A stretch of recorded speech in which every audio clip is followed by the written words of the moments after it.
Assalamualaikum warahmatullahi wabarakatuh. Baik teman-teman, untuk kesempatan kali ini kita akan mempelajari uji rata-rata dua kelompok. Oke, sebelumnya saya akan ulas sedikit mengenai materi mengenai uji rata-rata dua kelompok.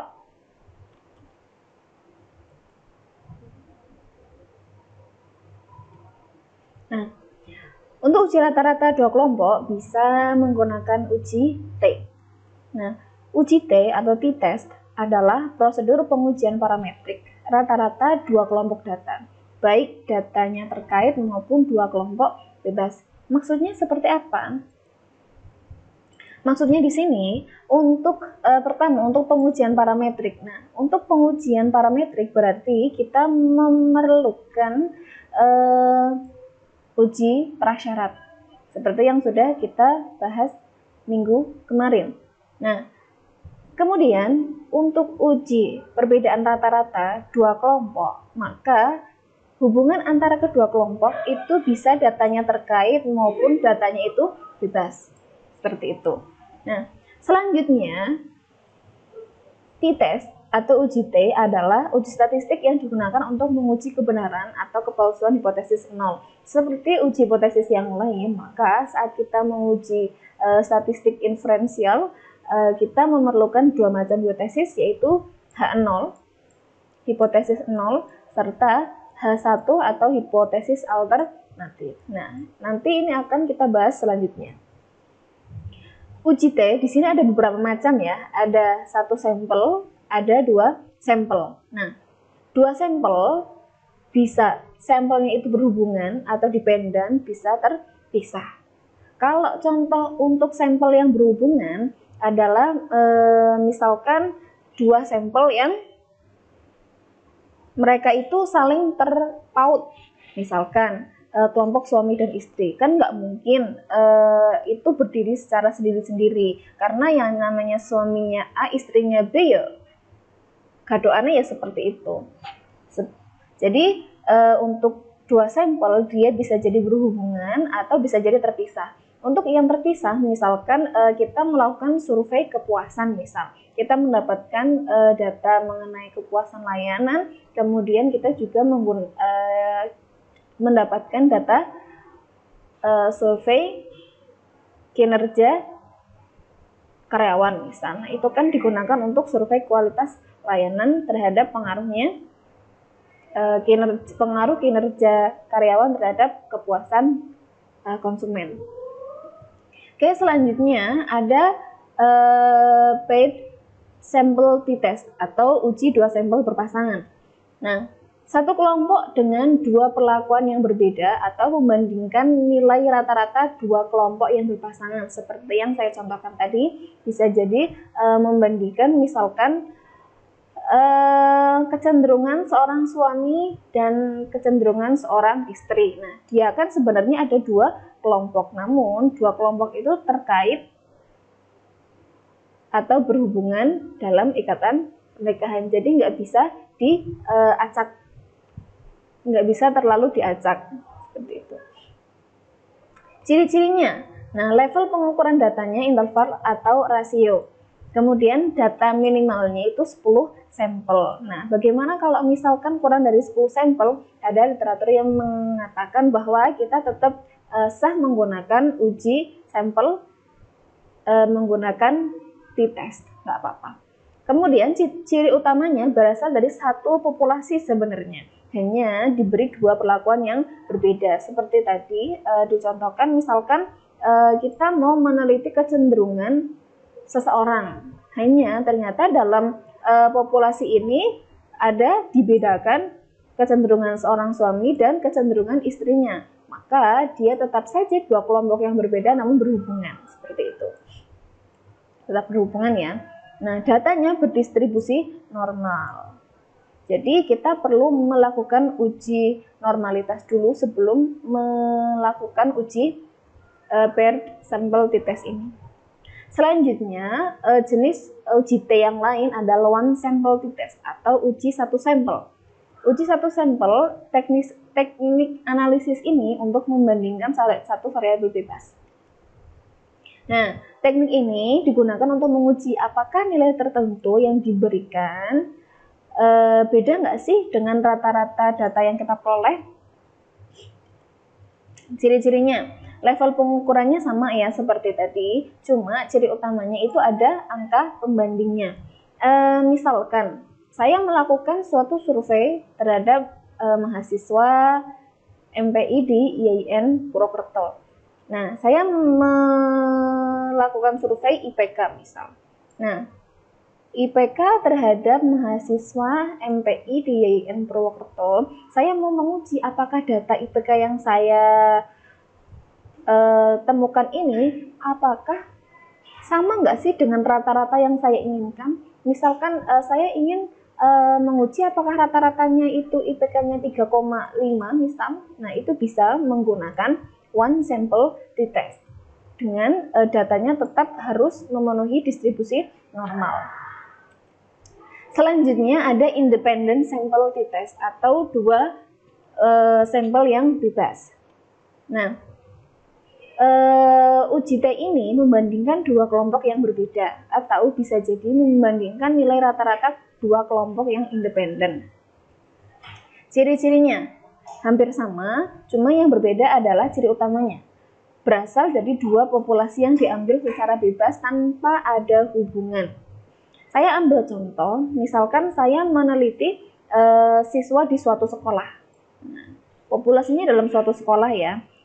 Kemudian populasi utamanya itu misalkan dalam suatu sekolah. Kemudian saya menguji ada dua kelas.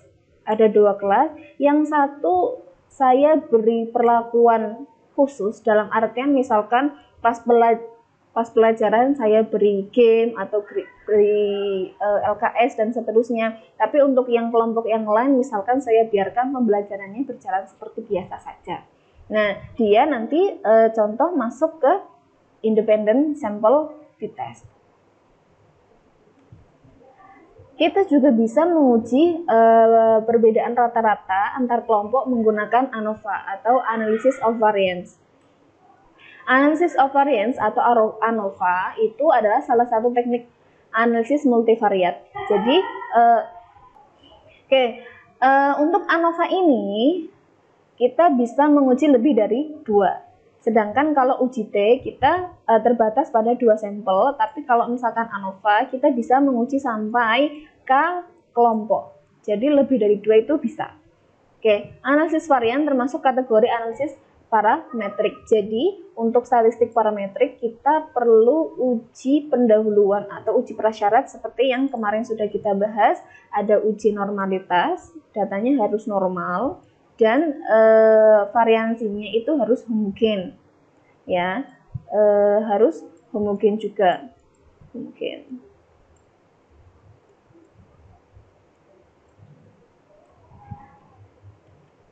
Selanjutnya untuk uji ANOVA, apa yang harus dipenuhi? Yaitu ada beberapa asumsi.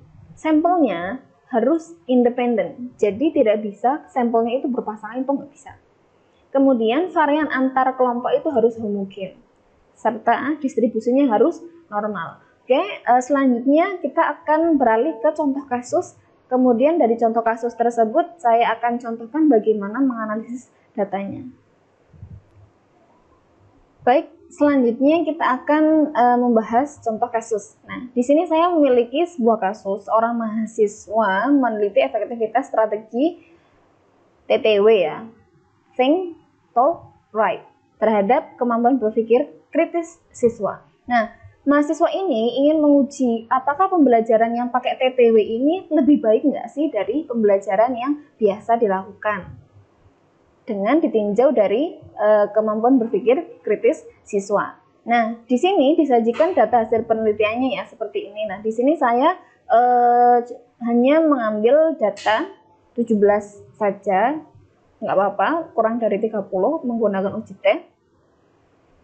Nah, di sini data yang saya ambil adalah data gain. Data gain adalah data selisih antara sebelum pembelajaran dan setelah pembelajaran antara dua kelompok siswa. Untuk kelompok yang eksperimen adalah yang pembelajarannya pakai TTW, kemudian kelompok yang kontrol itu adalah pembelajaran yang menggunakan metode biasa aja. Nah, Untuk analisis datanya, saya ingin menguji apakah yang pakai TTW itu lebih baik ataukah sebenarnya sama saja. Nah, kita bisa menguji analisis datanya menggunakan uji kesamaan rata-rata. Kita tadi sudah disinggung bahwa untuk uji ini kita memerlukan hipotesis. Untuk hipotesis 0, rata-rata kelompok eksperimen dan kelompok kontrol sama. Berarti kalau misalkan H0 di sini nanti diterima, berarti sebenarnya TTW dan pembelajaran yang biasa dilakukan itu nanti hasilnya sama aja, kemampuan berpikir kritisnya. Tapi nanti kalau misalkan rata-rata kelompok eksperimen dan kelompok kontrol tidak sama, H1-nya yang diterima, maka bisa kita katakan bahwa pembelajaran yang menggunakan TTW itu dia lebih efektif dibandingkan pembelajaran dengan metode yang biasa jika ditinjau dari kemampuan berpikir kritisnya. Oke, kita langsung saja. Langkah selanjutnya kita akan menginput nilai ke dalam SPSS. Oke, untuk SPSS-nya sudah saya siapkan ya. Sebelumnya saya akan menampilkan deklarasi variabel ke teman-teman. Jadi untuk cara menayangkan di SPSS-nya hampir sama seperti yang kemarin. Jadi untuk data nilai saya inputkan dalam satu kolom, kemudian kelasnya yang saya bedakan. Jadi untuk yang kelasnya di sini saya mendeklarasikan value. Untuk yang pertama itu eksperimen, dan untuk yang kedua angka 2 itu artinya kelas kontrol. Seperti itu. Nah, tinggal di OK saja untuk mendeklarasikan value. Kemarin pertemuan yang kemarin sudah, silahkan bisa diingat kembali. Kemudian kita akan melakukan uji prasyarat terlebih dahulu. Oke, untuk uji prasyaratnya, pertama kita akan mengecek normalitas datanya dulu ya. Nah, di sini sudah saya siapkan untuk formnya uji normalitas. Untuk H0-nya data berasal dari populasi yang berdistribusi normal, sedangkan H1-nya data tidak berasal dari populasi yang berdistribusi normal. Nah, selanjutnya untuk alfanya kita masih tetap menggunakan 0,05. Nah, bagaimana caranya? Ini sudah kita pelajari kemarin, maka saya akan cepat saja. Kita masih sama menggunakan analyze, kemudian descriptive statistics, kemudian explore. Di sini sudah saya masukkan ya. Kalau mungkin teman-teman masih di sebelah sana bisa dimasukkan. Masih di bagian kolom yang sini bisa dimasukkan masing-masing ke dependent listnya itu yang nilai gain-nya tadi, kemudian vektornya itu kelasnya yang tadi sudah di cluster, kemudian plot. Nah, kita akan menguji normality plot with test. Continue, setelah ini dicentang jangan lupa continue, kemudian kita OK. Selanjutnya kita akan menunggu outputnya. Nah, di sini sudah nampak ya test of normality-nya, kita bisa copy. Setelah di copy kita pastekan ke Word-nya. Di sini output start SPSS-nya. SPSS. Kita pastekan di sini. Nah, karena nilai sig lebih dari 0,05, maka apa yang terjadi? Yang terjadi adalah H0 diterima. Sehingga apa? Data berasal dari populasi yang berdistribusi normal. Oke, normalitas sudah memenuhi. Ini bisa dilihat nilai signifikansinya 0,093, yang satu 0,159, kan lebih dari 0,05 ya, maka otomatis H0-nya diterima. Datanya kok bersalah, ini berasal ya, maaf,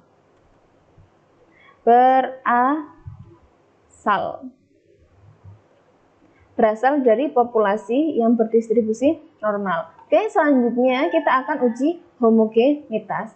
Nah, untuk uji homogenitas ini kita akan sambungkan dia dengan uji kesamaan rata-ratanya langsung. Nggak melalui yang one way ANOVA, nggak apa-apa, karena nanti juga akan muncul outputnya.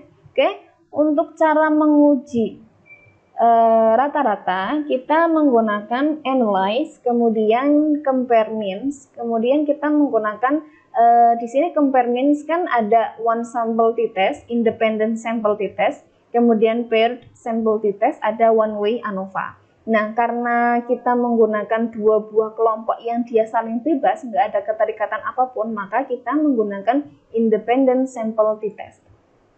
Nah, mungkin teman-teman pas awal masih ini ya, nggak ada di sini. Nah, kita masukkan, kita klik game, kita masukkan ke test variable, kemudian kelasnya kita mau ke grouping variable. Kita define group. Nah, untuk grup yang pertama isikan 1, untuk grup yang kedua isikan 2. Kita continue. Nah, ini grupnya sudah ada angkanya ya. Tadi kan masih ada tanda tanyanya. Oke, kita langsung oke saja. Nah, setelah oke, kita cek di sini untuk independent sample t-testnya. Di sini sudah ada levelnya test for equality of variance ya, maaf. Di sini berarti untuk uji homogenitasnya. Nah, kita langsung kopikan saja, kita paste ke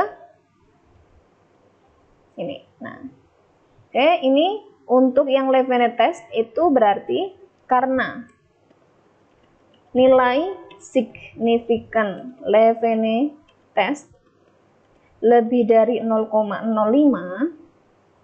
maka sampel homogen. Seperti itu.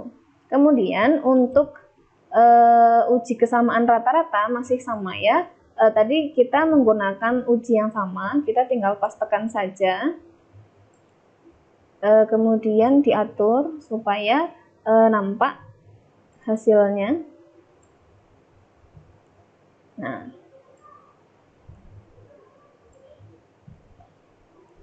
oke, untuk hasil yang uji T kita menggunakan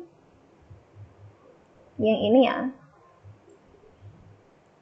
Nah, ini sudah nampak semuanya. Maaf. Kita pakai yang ini. Bisa yang menggunakan equal variance atau menggunakan non-equal variance. Oke, karena sebelumnya variansinya atau homogenitasnya sudah terbukti, maka kita bisa menggunakan yang baris yang pertama ya. Jadi nilai signifikansinya 0,0009. Nah, kita memakai yang nilai signifikansinya ini ya. Oke, kita kembali lagi. Nah, kita pakai nilai signifikansinya yang ini.